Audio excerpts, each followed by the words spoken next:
Good evening, everybody, or good afternoon, good morning, depending on where you are in the world. Thank you for joining us for this session of the Impact Insights, one that has been obviously very well received with a great deal of interest.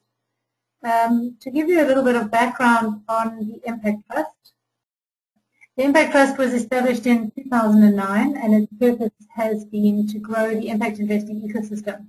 The team behind the trust has been very active globally in the past with a long track record in South Africa and around the world. It is the founding team of Belinsky, who established the Impact Exchange Board, the first publicly regulated social stock exchange, and various other components, and now leading the first social impact bond in South Africa. This series in particular was designed to equip investors, entrepreneurs and advisors in the impact space with key tools and guidance for success. And we hope that this webinar, amongst the others, has been and will be useful to all of you. Just some housekeeping issues before we start. If you do want to receive first notification of this webinar once it is uploaded to YouTube, or notification for the next webinars, you can go to the Impact Trust website, which is impacttrust.org.za, and sign up for our newsletter on the right-hand side. For this webinar itself, it will be 1 hour long. You will be on mute all the way through, so please make sure that you ask your questions in the question panel, which is on the right-hand side of your GoToWebinar control panel. All questions will be collated and will be addressed to Avnish and Michael at the end of the presentation. And any questions we can't get to, obviously we will aim to have addressed by them following this webinar series. So if there are any questions, please make sure you type them in anytime throughout the presentation. You don't have to wait until the end. If you can't hear or have any problems, you can also put it into the question field and we'll be monitoring it throughout. So to get to this webinar session, which is about the application of social impact bonds in the developing world markets, and specifically to look at what Instiglio is doing to provide technical assistance to social impact organizations in emerging markets who are keen to establish social impact bonds. I think before we start, we might just cover in very brief what do we all understand a social impact bond to be, so that we know we're talking about the same thing. Essentially, social impact bonds were first devised or first implemented by social finance. Really, they aim to look at how we could improve service delivery, specifically public sector service delivery or social service delivery on behalf of the public sector, whilst reducing costs at the same time. Clearly, with governments under pressure, social service organizations under pressure, there needs to be some new mechanism to get to scale. And the idea behind the bond was what led to a social impact bond. So the typical understanding really of a financial bond is it's simply a tool that raises capital based on a promise to repay investors with interest. So take that component to the social impact phase, and we have exactly the same idea, a tool to raise capital with a promise to repay investors with interest. But fundamentally, the interest and the repayment comes as a result of public sector cost savings that are achieved through more effective social service delivery. So whilst we typically understand traditional funding to come from government to service providers to deliver impact in the community, what a social impact bond is saying is let's take private investment, private sector capital, and let's use that to finance social service provision done by independent social service providers on the back of a government contract to repay that investment with some interest, and the interest coming out of savings achieved through more effective impact, more effective service delivery, so that you have a three-way contract between private investors, social service providers, and government departments. In this case of this drawing, obviously what we're looking at in South Africa, which is justice and correctional services. So how is this working in South Africa? Well, there is obviously much talk and effort to have impact bonds around the world. In South Africa, The Trust has been working over the last 18 months with CUNISA and the Department of Justice, looking at partners, incentives, and indicators. Who are they? So our partners in our bond are the Department of Justice and the National Prosecuting Authority, the Department of Correctional Services, and the Department of Social Development. All 3 or 4 of them have some incentive to establish these bonds. In the case of justice, more efficient services around justice, reduced court backlogs, reduced court costs, etc. Correctional services clearly reduced costs from awaiting trial offenders, lower levels of overcrowding, improved service delivery, better outcomes, and ideally reduced number of repeat offenders. Social development being a government department that looks at diversion and youth development. So all of these departments have incentives. All of them have possible indicators that could demonstrate more effective service delivery, whether it is a quicker case turnaround time, reduced court hours, reduced magistrate salaries, less guard time, less board and lodging, if you like, in prisons, and so on. So the idea here is that if CUNISA, being the service provider or the service provider project manager, can achieve better goals, government will achieve savings that it can use to repay the investors of this program. That is, in essence, really the way the social impact bonds are working. What is useful is to see the number of intermediaries who are working now to develop social impact bonds around the world, and particularly organizations like Instiglio, who have a huge amount of value to add by providing the kind of technical assistance and support that many social service organizations may not have in designing, piloting, testing, and then implementing these bonds. So to introduce Instiglio and our presenters today, we have Avnish, who is the founding partner, and Michael, his colleague. Prior to joining Instiglio, Avnish advised the large Bangladesh Deferred Challenge Fund on the monitoring and evaluation of a portfolio of 18 NGO projects. Before that, he led the implementation, monitoring, and rigorous evaluation of an information campaign in 500 villages in Rajasthan in India for the MIT Poverty Action Lab. He has consulted with the World Bank and is a recipient of the Ash Center Democratic Governance and Innovation Award and the Harvard Public Sector Innovation Award, as well as most recently Echoing Green Fellowship. Michael has experience working across the private, non-profit, and government sector in both low and high-income countries.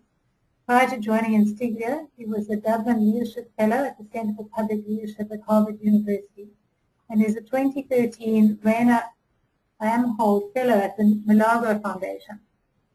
He has worked with the World Bank and the UNDP and has consulted for the Royal Kingdom of Bhutan to design and scale up targeted community-driven development programs.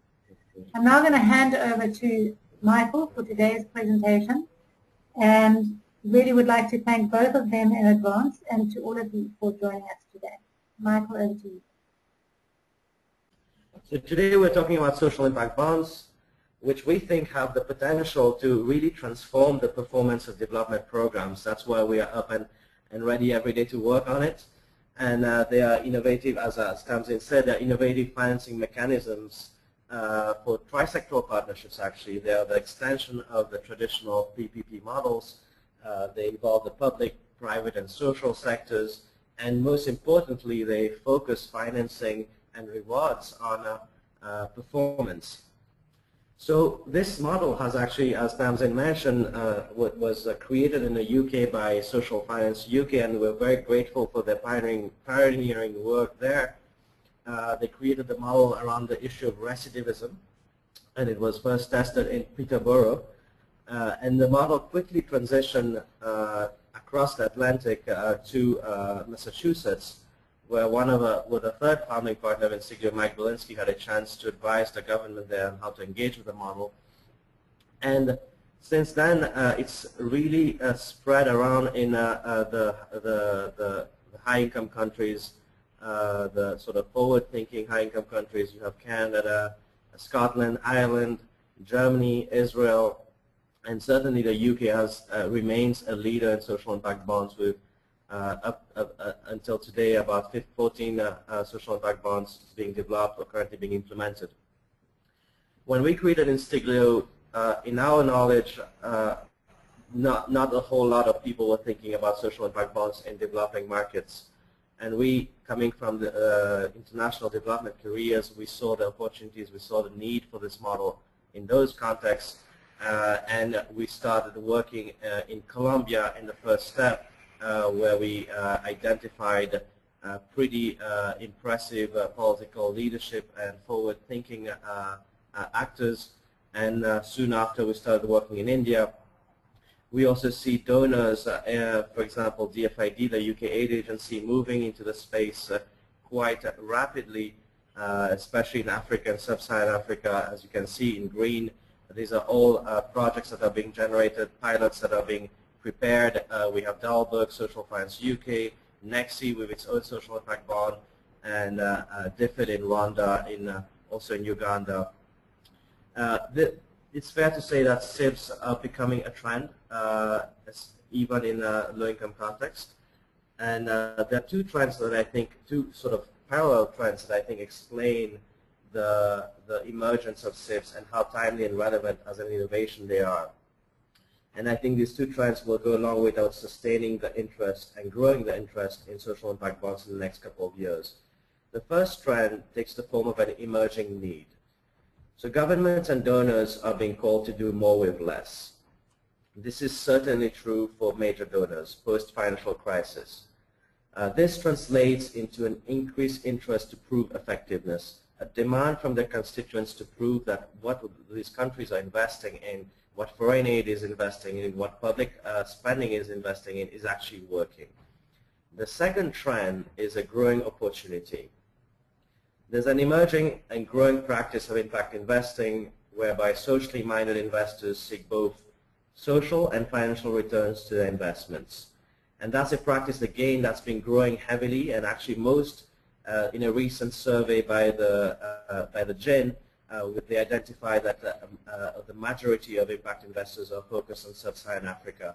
I think about 34% of them claim to be interested in investing in the area. And again, that's a practice that's growing. So social impact bonds at this stage are addressing this need to prove effectiveness by leveraging this opportunity to get social investors involved in addressing social issues. So as in a SIBs, as Tamzin explained, private impact investors provide the upfront working capital to a specialized service provider or an NGO to deliver a social program. Governments or donors repay that capital once clearly identified social outcomes are achieved, and only if they're achieved.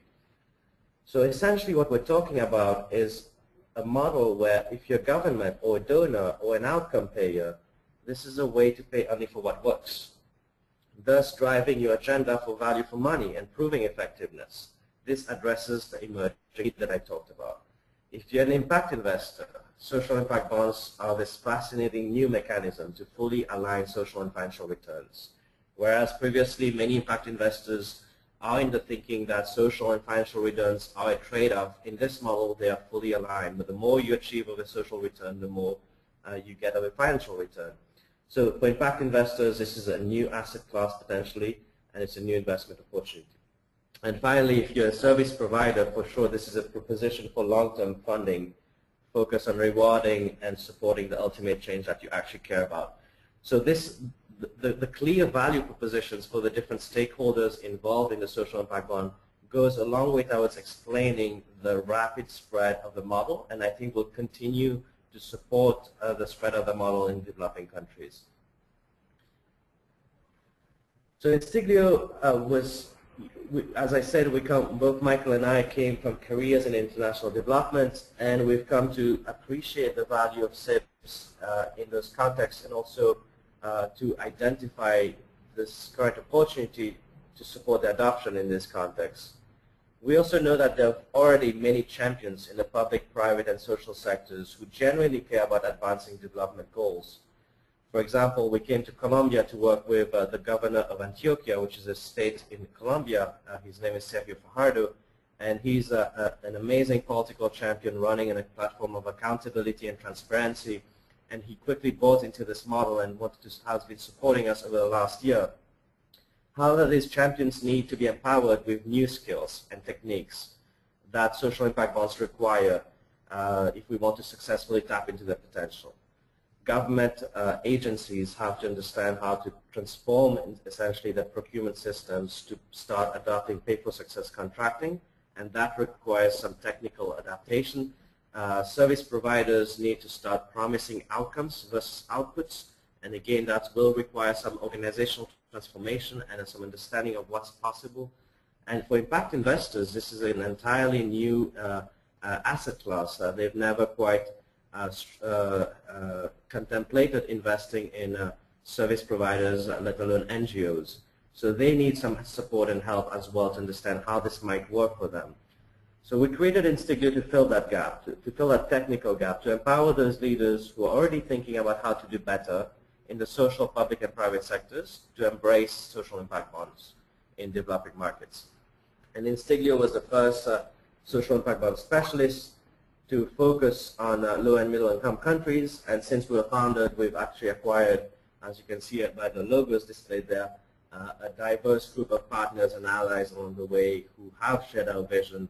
Recently, we were lucky enough to get a grant as part of the Development Innovation Ventures funding from USAID, and we've worked closely with the World Health Organization and gotten support from Maker and Green and the Harvard Innovation Lab as well. So far I've talked about SIBs potentially becoming a trend. Let's now dive into what exactly is a social impact bond model about, and then we can talk about how you, from where you stand, from your organizational perspective, can join this movement and can strengthen it. So I'll now pass it on to Michael for the next section of this presentation. Great, thank you very much, Avnish. And in order to start talking about social impact bonds, I think it's first worthwhile to start talking about how the majority of social service financing currently exists.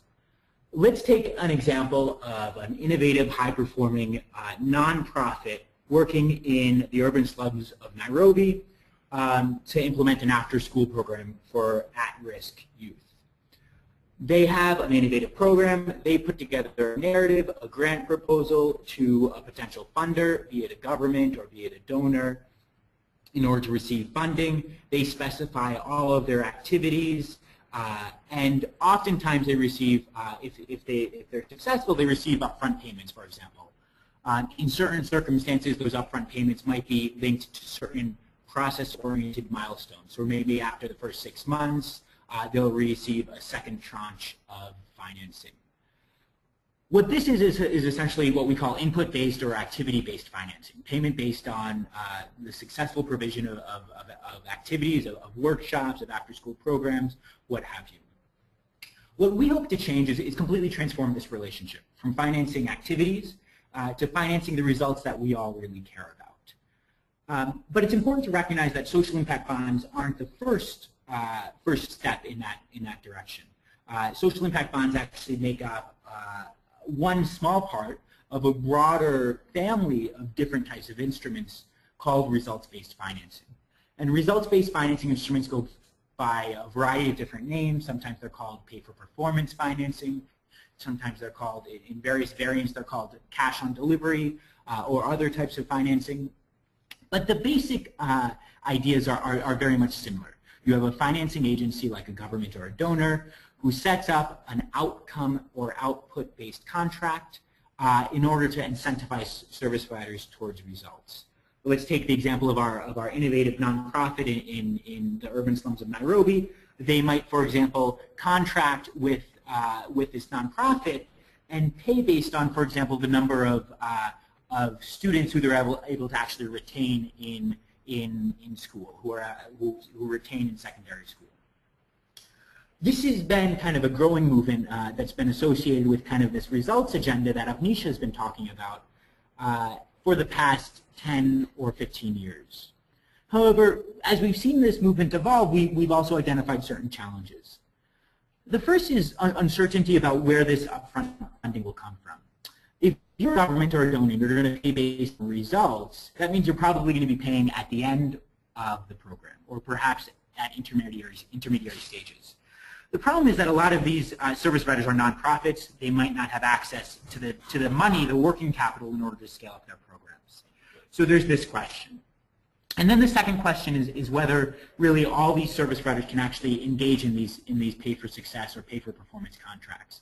Oftentimes, service providers don't have the capability to be able to take on this risk, to bear this risk. They certainly may not have the financial capability, but they may not actually be able to actually support kind of a more results-oriented agenda, having been focused on delivering inputs for so long. That's where social impact bonds come in. And social impact bonds aim to address those challenges by bringing in private impact investors to support service providers. Again, it starts with an outcome payer, a government or a donor who's interested in paying based on outcomes. They set up a pay-for-success contract. And then on back of that pay-for-success contract, impact investors come in, provide the upfront working capital, and are supported by a performance manager oftentimes to help service providers scale up their high-impact services.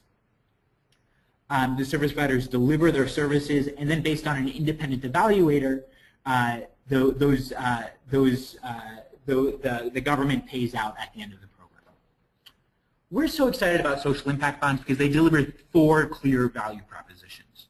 The first is greater value for money, and this is basically bigger bang for your development buck. Social impact bonds tie financing of social programs to results, and by doing so, they ensure that public money is really being spent on successful programs. And when programs aren't so successful, then actually less money is spent on them or no money at all. The second thing is more investment in innovation and faster learning. What we've seen as one of the problems with traditional input-based or activity-based financing is rigidity to certain types of processes, a rigidity to the workshops that are clearly defined in these contracts. What social impact bonds open up is the space to explore, to be flexible in service delivery, to test new and innovative ways of delivering more efficient social services. And this incentivizes all of the things that we want to incentivize in service providers. It incentivizes greater learning, greater feedback. It incentivizes the monitoring and evaluation systems in order to improve programs over time. All of this basically leads to better social outcomes. Third, we hope to accelerate the adoption of evidence-based programs. Both Avnish and I come from a background in impact evaluation.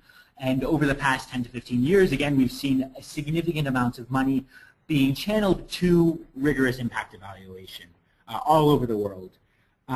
The gap we've seen is kind of the translation of all of this evidence into policy. What social impact bonds enable is basically a fast track, a market-based mechanism to scale up and adopt evidence-based programs into public policy. And then fourth and finally is kind of new investment areas for mission-motivated impact investors.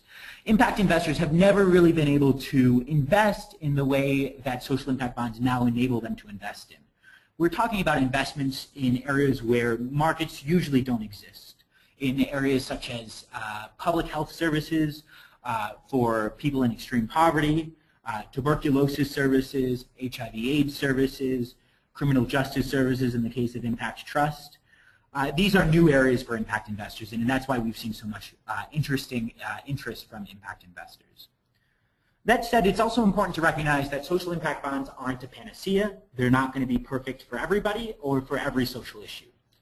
We've identified through our work 5 key criteria that make sense where social impact bonds are going to be really high-value tools to really improve social services. The first, as we've mentioned, is kind of an unfulfilled need that's currently not being provided in the target area. What social impact bonds aren't a tool for, they're not a tool to replace the government. They're not meant to replace the role of the state. They're meant to supplement and complement where the state doesn't currently exist.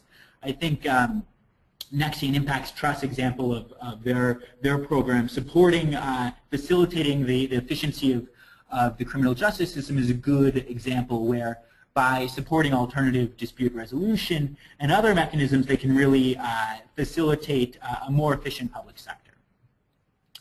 The second thing is obviously there needs to be some interest from outcome payers, governments or donor agencies.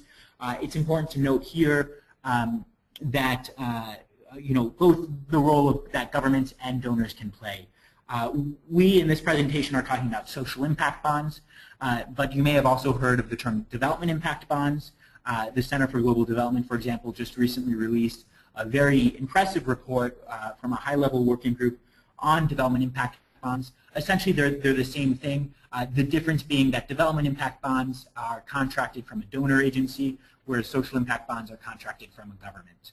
But we often are expecting that both governments and donors will help provide co-financing, whether it be a social impact bond or a development impact bond. Third important criteria for a social impact bond, as you might have guessed, is measurable outcomes. We need to be able to measure well kind of the impact of these programs. This means that the outcomes must be objective, they must be easily measurable, and we must be able to kind of create some sort of credible comparison group, some sort of way to attribute the impact of these social impact bond programs to the actual program and differentiate it from other trends that might be occurring in the absence of the program. Fourth important thing is that these measurable outcomes might have to happen in a reasonable time period. Oftentimes the social impact bonds we're looking at are around 3 to 6 years long. We're not talking about social impact bonds over 30 years.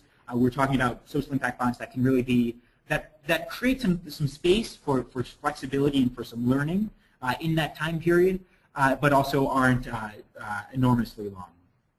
And then fifth and finally, it's important that these social impact bonds and the investments in these social impact bonds deliver high returns. Those returns might be direct financial savings in the case of the Impact Trust social impact bond that they're working on.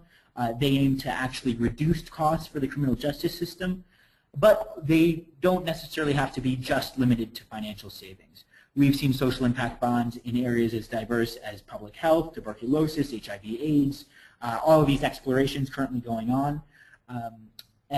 Government and donors are in the business of buying social outcomes. They're in the business of educating our kids. They're in the business of improving the health of our populations. And so this is a tool for them to actually improve the efficiency of that public spending. I now want to pass it back to Avnish, and we're going to kind of talk a little bit more about how you, whether you be from a foundation, a service provider, or a development agency, can start to engage in these social impact bonds. So thank you, Michael. I think we identified 3 easy steps to get to a social impact bonds project and implementation and to be successful in them. The first one is a feasibility study. So this is a stage where we essentially perform the due diligence on the service provider. We help them identify how to measure their program. So it's a very technical phase, and essentially what kind of metrics to design, what kind of targets to set for their programs, and we help them model out the social and financial benefits of the prospective investment. The second phase, once we have a good idea of how the social impact bond model wraps around the program, wraps around the service provider, we take that model to potential outcome payers, to potential impact investors. And this is certainly not a parallel process. It's a process that's very linked. So we often engage the government actors and investors early on in these conversations with service providers.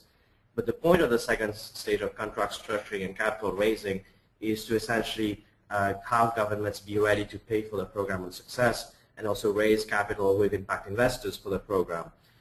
In preparation for that stage, we designed a financial structure that will guide the capital to the service provider, and we developed the investment proposition. In the third stage, once we're ready to pilot and start implementation, we find that in most cases, especially when we're talking about a low-income context, the service providers need quite a bit of hand-holding in performance management. So Instiglio provides that support, that essentially capacity building support, and also helps them deliver services. Finally, there needs to be an impact evaluation done at the end of the program that determines impact, and we also help design that impact evaluation, although it's conducted by a third-party independent evaluator. So we've actually seen, what's interesting in our experience, we've actually seen a very diverse group of organizations engaging with social impact bonds from their own perspective. And this is not surprising given how social impact bonds are structured. They involve a multi-stakeholder partnership across multiple sectors. So we've seen movement, big and small, from various types of actors, If you're, for example, a multilateral agency like the Inter-American Development Bank, which is focused on Latin America, you have the ability to take on the early risk of the market and to set up some catalytic, as we call them, market infrastructure. Recently, there was a very comprehensive study released by the Center for Global Development, and I highly recommend it, that identified the main market constraints and proposed some solutions. And two of the solutions that are relevant for this type of actor are outcome payers funds, so essentially funds that are capitalized to exclusively pay for outcomes. We find that very often the current procurement and disbursement systems are not ready for social impact bonds, and we need some new type of infrastructure for them. So these organizations have the ability to co-invest in those outcome funds and catalyze the adoption of social impact bond. The second facility could be an investment facility. And this is what we're working with the multilateral agency of the IDB on, to create a multi-million social impact bond investment fund focused on Latin America that would exclusively invest in those early demonstration projects at a stage where private investors might not be ready or willing to participate in the market. And setting the track record is an important first step. So these are the two very concrete ways that these big financial institutions can engage with social impact bonds. If you're a service provider, you can approach prospective funders with superior value proposition, essentially. Don't pay us upfront, pay us when we achieve results. And we have seen it work. In India, we've been supporting an NGO called Educate Girls. They work on girls' education in Rajasthan. They enroll out-of-school girls back into the school system, retain them, and eventually improve their learning. And they went to a potential funder with this proposal, and they're now moving into implementation phase. It's with an Indian foundation, and we're supporting them in this implementation. If you are a government agency, and we've seen government agencies take a more cautious approach to this innovation, they are more interested in piloting it with the first project and having a feasibility study done, a scoping study done, to better understand how it's applicable to their context. You have the opportunity to do that, to commission a study from a specialized intermediary or a specialized organization. There are a couple of them emerging in the market these days. So we've delivered a study on teen pregnancy to the mayor of Medellin, which is the second largest city in Colombia, and recently were commissioned to deliver a study on the applicability, the application of social impact bonds to universal healthcare in South Asia. And in sub-Saharan Africa, I wanted to touch on two initiatives that are currently, that might be of interest to this audience in particular, that we are pushing forward together with Impact Trust. The first one, we've seen in the last couple of years that one of the major constraints in the marketplace is the lack of exploratory funding to structure and empower service providers to engage with this model. Everybody wants to participate once the deal is structured, once the deal is ready to go, but nobody wants to finance the upfront work that is needed to get there. So with Impact Trust, we want to catalyze the adoption of a few high-quality social impact bonds in the next few years. And we're partnering to provide technical assistance, subsidized technical assistance to high-performing service providers and other SIBs, promising SIBs opportunity to bring them to a pilot stage in the next year. That, we hope, will generate a healthy investment pipeline. And the second initiative connects very well to this first one. The second initiative is a proposal for the creation of a social impact bond investment fund focused on sub-Saharan African SIBs. And this proposal has been made to the CDC, the investment branch of DFID, and has also been shortlisted. And if it goes through, we're expected to start dispersing funds in 2014 in a couple of those projects we would have supported in next year with NEXI. So we think these two initiatives provide a clear pathway for the proof and scale-up of SIBs with a few high-quality demonstration projects. And we are actually accepting technical letters of interest for technical assistance for SIBs in sub-Saharan Africa until August 20th. So if you're a service provider with a good track record and a desire to scale up, or a government agency with an interest and ability to try social impact bonds, or even investors, impact investors, willing to create and engage with this new innovative social investment practice, then we encourage you to visit our website. It's listed here, www.instiglio.org Africa Impact, and eventually submit your LOIs to africaimpact@instiglio.org. And to end, this is a beginning, I think, the beginning of a conversation, and we hope that this conversation will continue, and we hope that you will join us in this vision of a radically better standard of international development. SIBs are certainly not the start nor the end of the results agenda, but they are certainly a door to a unique vision. If the SIBs ecosystem becomes robust in the next few years, we can imagine a world with a social Wall Street, for example, where social investment banks compete on social returns. We can imagine a world where governments pay for what works only, and NGOs rise and fall with the impact.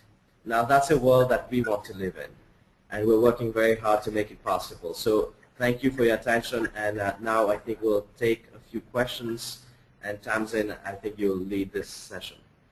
Thank you. Great. Thanks very much, Avnish. There are a number of questions. I'm just going to answer the one broadly. This webinar has been recorded and it will be sent through to everybody who has registered. So you can access the slides and you can listen to this presentation again. Avnish, just to talk about a couple of the questions that have come through.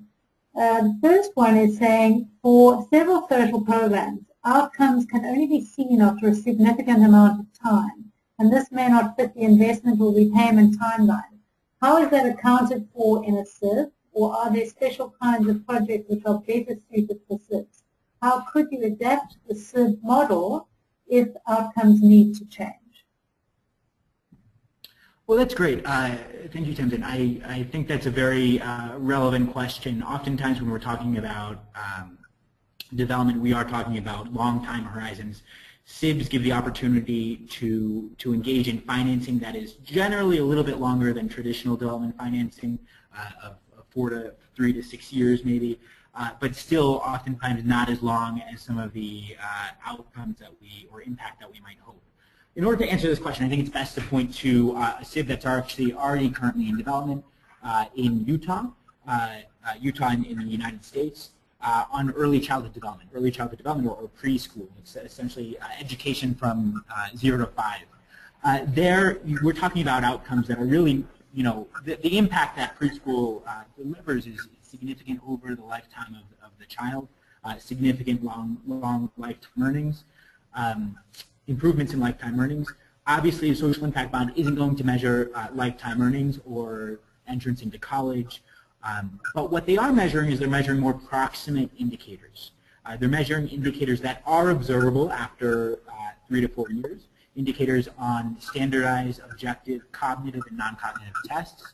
These tests have kind of been validated through a lot of different studies and research. And so in instances where the impact might be longer than we would hope, we seek out and search for more proximate indicators that are closer in time. Great. Related to that, the next question is, can you expand on what you mean by the more you achieve the social return, the more you achieve the financial return? Talking about alignment and no or less trade-offs for impact investors, and give an example of that. Absolutely. So in the social impact bond structure, at least in the way we've seen it being implemented and the way we're thinking about it, the bigger the magnitude of the social impact, the bigger the financial return to the investor. And that's a trade-off. Usually in impact investing, I think impact investors will think that they have a trade-off to make between the financial and social returns. In this model, there's no trade-off. Right? The more of the social return you achieve, the more that drives the financial return that you achieve. So for example, in India, where we're working with an education service provider, we propose to get paid on improvement in learning. And the more we improve learning for students, the more the payer needs to pay back to the investors. So that's what I mean by full alignment of social and financial returns. Thanks, Avnish. Sorry, questions coming through faster than you're answering them, so let's carry on. There's a question here which says, I'm not clear on whether a SIB, in the case of a developing country project, produces a monetary return in the form of interest, or is the only return on investment the social change or impact? Sorry, could you repeat the question, Tamzin? Yes, it says, sorry, let me find that one again. It's saying, is the return in a developing world country also a financial one, or is that limited only to social impact? Okay, so I'm not sure I fully understand the question, but I think there's two interpretations to it. The first one is, are there financial, often in developed countries, in high-income countries, people talk about governments incurring financial savings, so essentially financial returns for the services that they end up paying at the end. In high-income countries, we see that the safety nets are much thicker, so that's a very plausible value proposition of the SIB model. In many low-income countries, for example, in Colombia, the safety nets tend to be a bit thinner, at least from public spending or government spending perspective. So it's unlikely that this value proposition will be as strong in those countries. That said, the value proposition that we've been having for governments is that of cost effectiveness. You're paying a given amount of money X for achieving a social outcome. In the current paradigm, there's very, very little clarity on whether that's happening. What we are saying is that let's get clarity on how this is happening and how much results you're achieving. And also let's do better. Let's be more cost effective in the public spending. So that's one interpretation. The second interpretation, I imagine, is the financial return to the investors. And that's certainly still there. That's at the sort of crux of the model, is that there will be a repayment from the government that does cover, that does compensate the investors for the early risk they're taking with the service provider. So I think in that case, it's not different from across developing or developed country markets. And I think just if I can add to that, certainly what we are seeing in the South African context is if you're looking at, for example, social service delivery or criminal justice delivery, you're finding that the costs that governments are currently paying is way more than would be necessary if there was more effective social service. So particularly in South Africa, CALISA is working with restorative justice, which diverts cases away from the criminal justice system where crimes are petty in nature. And currently with a court backlog and overcrowding in prisons, some 47,000 prisoners awaiting trial and costing government about 8,500 Rand a month. That's a significant saving if you could assume that at least 30% of those don't actually need to be in prison. So even in a developing context, there are significant savings if service delivery is more effective and efficient. Avnish, here's another question here which says, you've identified benefits and criteria for engaging with the SIB process. What are some of the greatest criticisms or areas of debate for SIBs? Great. So this is important, and I think it's important to speak openly and clearly about social impact bonds. In high-income markets, we've seen some pushback, for example, from public sector unions. Some people perceive social impact bonds as taking the place of the state, and it's important to make clear in kind of everything that we're talking about that we always want to play a role complementary to the state, not replacing state services, but really filling gaps where the state doesn't currently exist. So that's one debate we've seen. The second debate is just a debate that's common, and I'm sure impact investors are used to this debate. The mixing of money and mission, the mixing of profit motives with social motives. We obviously believe that there's a clear role to play, and a social impact bond clearly aligns incentives from the very beginning, where we can actually have a win-win situation. But just like we've seen this debate in microfinance and other areas, and in impact investing more broadly, we're seeing it in social impact bonds as well. And if I may add to that, one other debate that we often have is what's the role of social impact bonds in the development of social programs. I think it's not at a stage where we're completely disruptive in terms of innovation. So if it's a completely new idea, social impact bonds won't be the best mechanism to support that idea. If it's an idea that's shown some early promise but that still remains a little bit risky, then that's, I think, the perfect state for social impact bonds, where you have the ability to transfer risk from governments who might be a little bit more risk averse to impact investors, who might be more, who might be better at understanding and valuing the risk and taking on that risk. If an idea is completely proven, then social impact bonds are seen simply a costly way of expanding them. If they're completely proven, then we should just finance them for traditional methods again. So there's this nice middle ground where an idea is promising but not proven, where social impact bonds will add a lot of value. But in other cases, we should refer to more traditional investment practices. Thanks, Avnish. A couple of questions here on the same theme is, can you review the criteria to engage Instiglio if you are a service provider with programs that need to scale? And for the leisure of interest, does the intervention need a track record, or might it be an innovative project model still being piloted and developed? So the letters of interest are certainly we are certainly interested in reviewing the track record of the organization. As I said, and at Tamzin, we've been in these conversations together. We think that what the market really needs are really good, high-quality demonstration projects. And the service provider in the model is one of the key pieces of demonstration, right? So are they good? Do they have a track record that we can trust? And so that's going to be a very key part of the evaluation process for this initiative.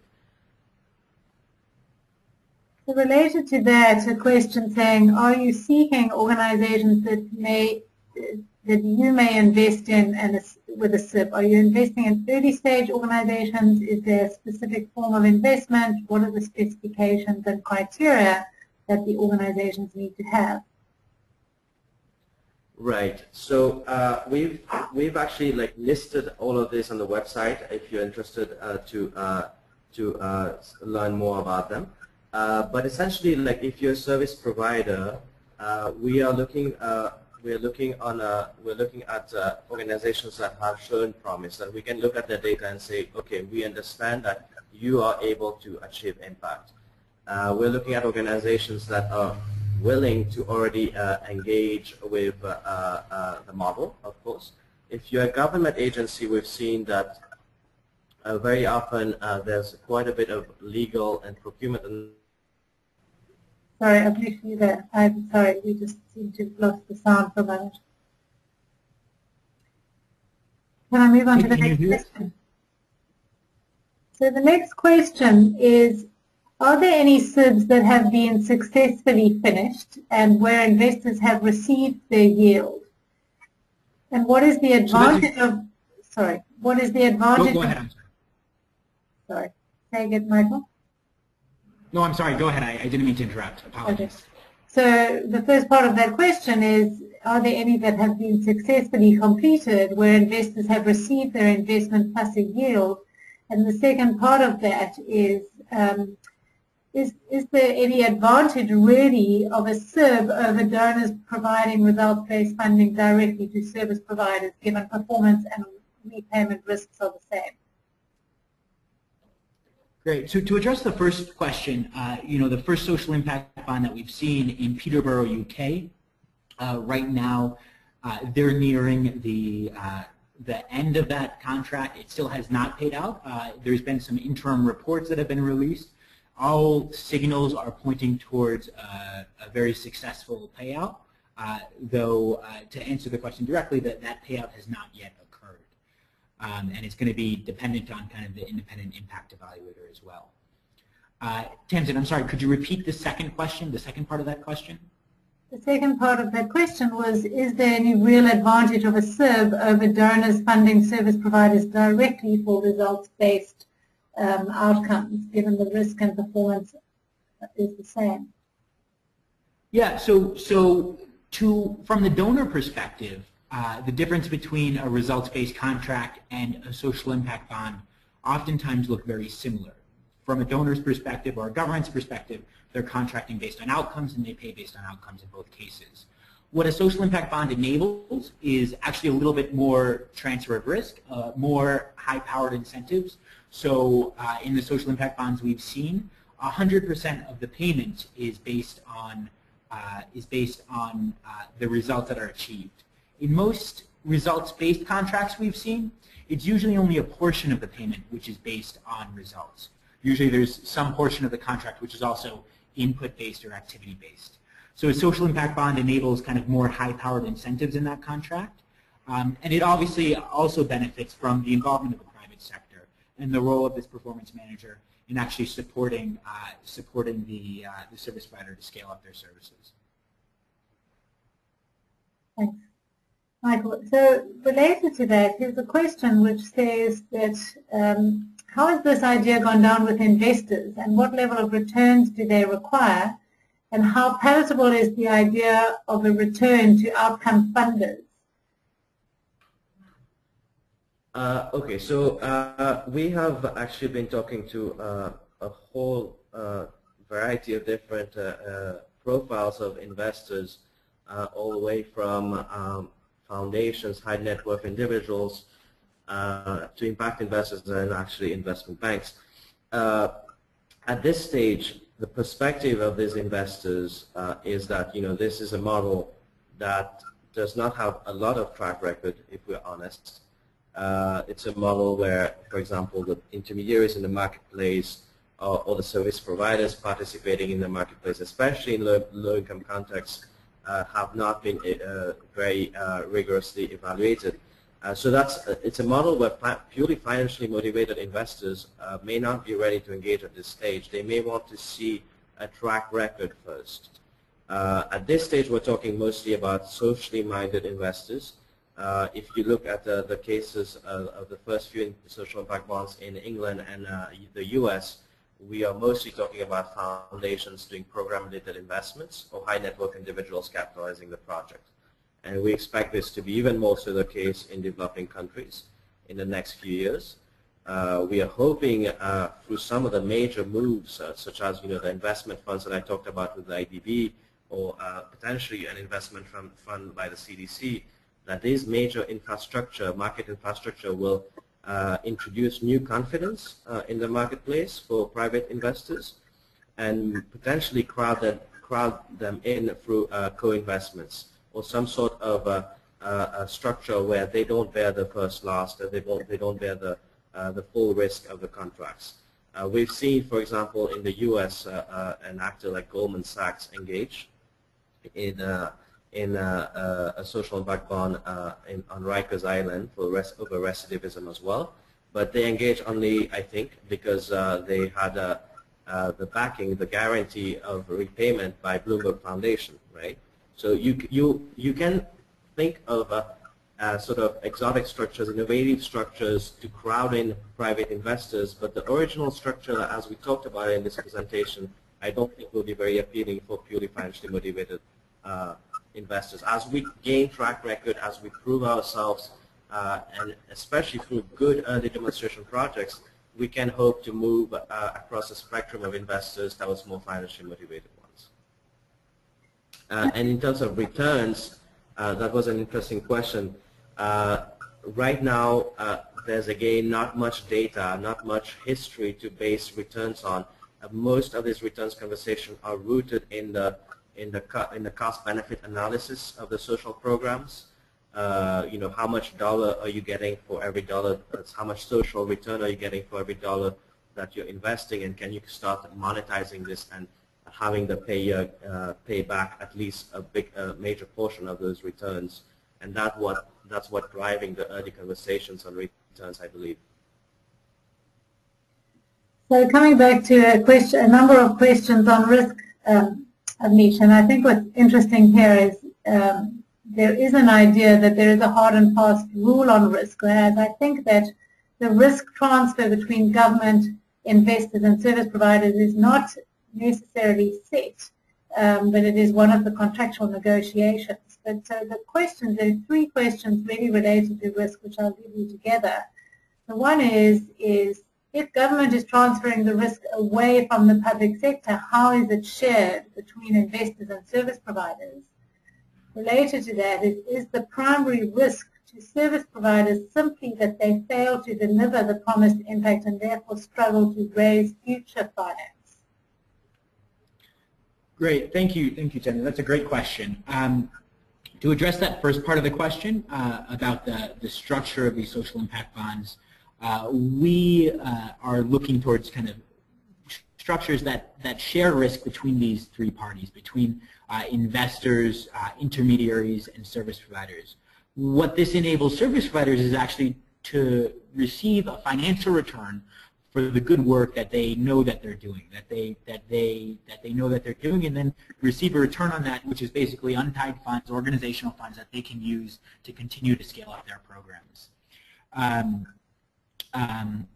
To the second part of that question, I'm sorry, Tamzin, could you repeat the second part of that question? Is the primary risk to service providers that they simply fail to deliver the impact and therefore struggle to raise future finance? Yeah, well, so we hope to actually engage service providers in taking on a portion of the risk. Obviously, they may not be able to take on the full amount of the risk. They certainly won't have they oftentimes won't have the financial capability to finance their full investment. So we do actually want them involved in the actual risk sharing of the particular investment of the particular project. I mean, I think the point about, you know, if they fail in this project, will they be able to take on other projects is an open question. I think everybody knows that these instruments are new. I think that's why we want to be very conservative in our first demonstration projects, really working with high-performing organizations. And really here, everybody's incentives are aligned in order to make that service provider really succeed. So we want to be sure going into this project that we're going to be successful and that everybody's going to win out of this program. And Tamzin, I think, you know, everybody in the marketplace recognizes that social impact bonds represents a higher standard of implementation, a higher standard of measurement for any service provider. And subjecting yourself already to the instrument, I think, is a kind of a revealed understanding that you have a high quality program and you're ready and you believe in the program enough to subject yourself to measurement and to subject yourself to being paid on results. So I think it's important to kind of contextualize any potential failure, as you call them, in that sense. We're asking service providers in many cases to make a leap from outputs to outcomes, and this is a leap that is a big leap, I think, and we think that they need a lot of support and a lot of investments.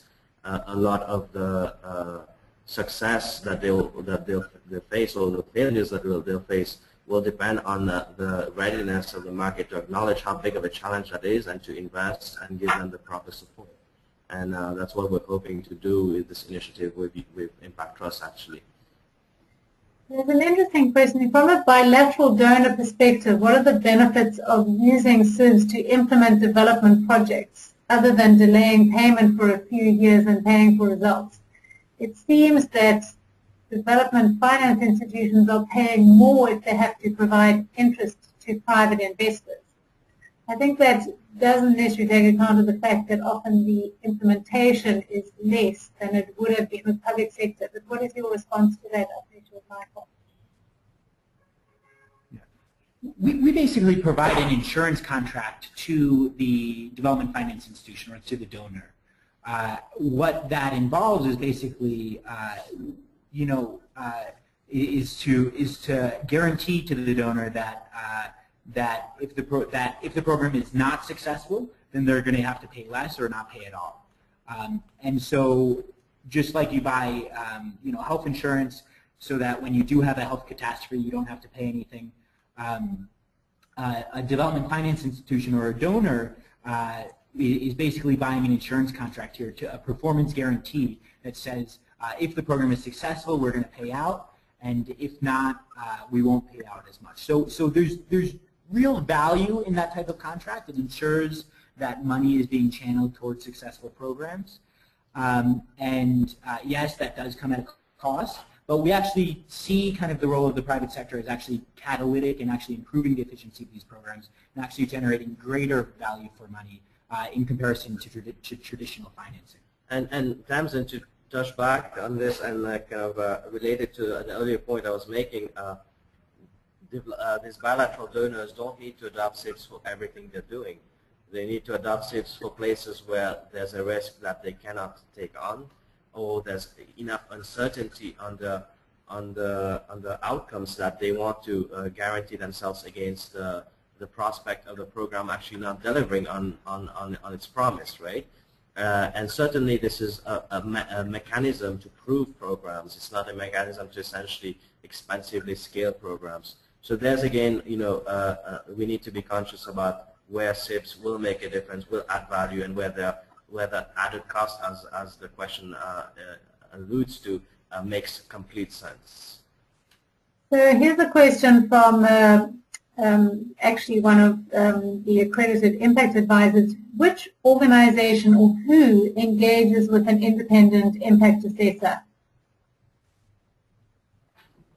That's going to depend on the structure of the social impact bond. I think in some cases it might be directly from the government, but more likely it's going to be some sort of trilateral contract between the trilateral agreement between the government, perhaps the intermediary, or the impact investors. But it'll depend specifically on kind of the preferences of the various actors, how that is specifically structured. And also the risk-sharing model, right? Like whoever is bearing the risk of the contract will want to have a say as to who the evaluator is and what the evaluation design is, because that determines their own benefits. But it needs to be a shared agreement from the very beginning. And all of these things need to be defined, and this is important. All of these things need to be defined before the implementation actually happens. The outcome metrics, how the program is going to be evaluated, who's going to evaluate it, all of it needs to be agreed upon and contracted beforehand.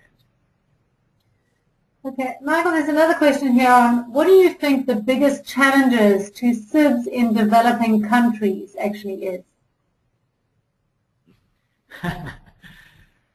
So there are many challenges. We've not ranked them yet. But I think one of the major challenges we've faced as an organization actually is going to be the readiness of governments to engage in this contract. We are very eager. I think governments are the major sort of funder of development globally, and we're very eager to have them engage with this model.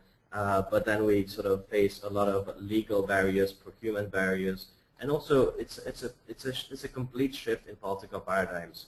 Oftentimes you have politicians talking about the price of programs, pricing outputs. Now you're going to have to transition them into the paradigm that talks about the prices of outcomes, and that can look radically different. Think about a program that's serving 100,000 people and costing $5 million, and you're talking about the outputs. And then if you come and you say, okay, well, today we want to reduce pregnancy for 200 kids, and that cost us $10 million. That just that language barrier is really hard for politicians to get over. Then they meet the sort of more technical barriers that their procurement systems are not necessarily set up, and the financial management systems are not necessarily set up to manage a disbursement process that disperses on outcomes in a couple of years, right? How do you even start planning as a government to disperse in 3 years, in 4 years? What if the program is not successful? You're left with a bunch of money towards the end of your term. That's a huge challenge for you to take on. So these are, I think, some of the major challenges, and that's why we see the Center for Global Development advocating for these outcome funds that could potentially become a new infrastructure that governments have in place, that's financially managed completely differently, that's ruled by completely different procurement practices, and that's what the market really needs to start paying on results in a serious and consistent way. So that's, in my perspective, one of the big challenges with governments. Thanks. I think a couple more questions. I know we need to end. Just really, there's one question here which said, how does the cost of preparing a SIB in terms of the complexity of a contract compared to the costs of other results-based contracting. And I think just to add there, what I understand is that I do know that the first SIB got pro bono support, I think, from Allen and Overy, and one of the things that they have tried to do is really put together a template structure for a contract to try and reduce those costs. But Avnish, I'm not sure if you're aware of any other component of that that would reduce the costs or how those costs compare to other kinds of results-based contracting.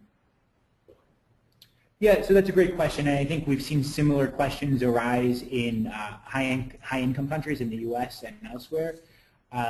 Particularly these first social impact bonds are going to be more expensive to help set up and structure, but like Tamzin, like you're saying, the importance of standardizing and replicating these contracts can't be underestimated, and that's going to help lower the costs over time. So the report from the Development Impact Bond Group, for example, that we've mentioned already and we highly recommend from the Center for Global Development, does mention the role of standardization and replication and having foundations and donors help support the early stage setup costs, which are likely to be higher just because it's a new instrument as we kind of work out the financing and procurement changes. And Tamzin, I think the question really is why does it not take us as much time? Why does it not take us as much resources to plan for good development programs? I think we've been operating in a paradigm where many of the essential components of planning and design just have been overlooked in many different ways, right? But when you start focusing on results, all these things become relevant. All these things become important. In the last year, we've spent months understanding the target population that we're working with, months understanding the service providers that we're working with, building the capacity. I think in every single case where you will do a development program, all these activities are needed if you're going to care about the results. So as opposed to seeing this as an extra investment, I see this as an investment that always needed to happen. I don't think this is an added cost. I think this is the cost of good development programs. Thanks, Avnish. So just Julie asked a question, what about scaled payments according to milestones achieved, i.e. some objectives achieved, others not, or to a reduced extent? And I would just quickly to take that question off, I think absolutely you're right, Julie, and again it comes back to the contract. I know, for example, even with the Peterborough bond, there were two different levels of repayment depending on the extent and the performance actually achieved. So it is, I think, entirely possible, Avnish, I don't know if you would agree. And then just related to that question, another one saying, are broader development indices being used as benchmarks for success in a developing world context? Or if not, what are the benchmarks that are being used? So I think the benchmarks, to answer the second question, the benchmarks are likely to be context-specific to the specific program and to the preferences of the funder, of the outcome payer. So we try to obviously look as much as possible towards standardized, objective, well-tested measurement indicators. But that's going to depend if it's a public health program or an education program or whatnot. To the first part, and again, just to reiterate your point, the scaled payments are really the critical feature of a social impact bond. This is not a all or nothing contract. This is a contract according to results, so and payments by results. So in all of these contracts, what we often see is tables of payments. So it might say that if you achieve 100% of your goal, then you'll receive this payment. If you only achieve 75% of your goal, then you'll only achieve this payment. And only 50% of your goal, you'll achieve this payment. And that's kind of critical in incentivizing on the margin investments in better, more effective programming. Thanks, Michael. So I think the last question is, how are you going to approach the risk factor associated with social bonds? Are they going to have bond credit ratings? That's a great question. That's a fantastic question. I think in this early stage of the market, we're likely to see one-off deals happening. Individual investments tailored towards specific investor preferences and preferences of outcome payers. As the market develops and as the market matures, we absolutely hope to see more standardization, potentially independent agencies which rate these bonds, potentially pooling of these bonds into various pooled funds in order to help lower risk of any individual social impact bond not paying out. But in this early stage, it's likely to be one-off, more tailored and customized instruments. But Tamzin, I think this relates exactly to what you've been doing with the Impact Exchange, right? Like that there is an opportunity to really centralize and standardize the data and the history of the market and start putting standards. And I think that's super important, right? We've seen the importance of standardizations, and I'm actually setting standards, just very basic standards in the world of microfinance, for example, where some actors might be engaging in not the best practices of the marketplace, and that might hurt the early promise of social impact bonds. So I think it's up to us as the early sort of pioneering organizations to take a lead on setting standards and be very vocal and proactive about that. That's very important. Great, thanks very much. One request for Instiglio to extend into Europe. Not sure if that's on the cards at all, Avnish or Mike, but certainly it would appear that there's a request that there's a lot of need for it, particularly in the Mediterranean region. But with that, thank you everybody. Thank you for attending. Avnish and Michael, thank you very much. I think it was very informative. As we said, everybody will get a note to give them the link to this webinar so that they can review it. And again, you have the contact details. Go to the Instiglio website. If you have any further questions, you can either email them to us at the Impact Trust or to Avnish and Michael directly through their details. And certainly if you have any letters of interest, please get those too. But thanks very much everybody for attending today, and thank you, Michael and Avnish. Thank you, Tamzin, for hosting us this morning. Thank you. Thanks. Bye-bye.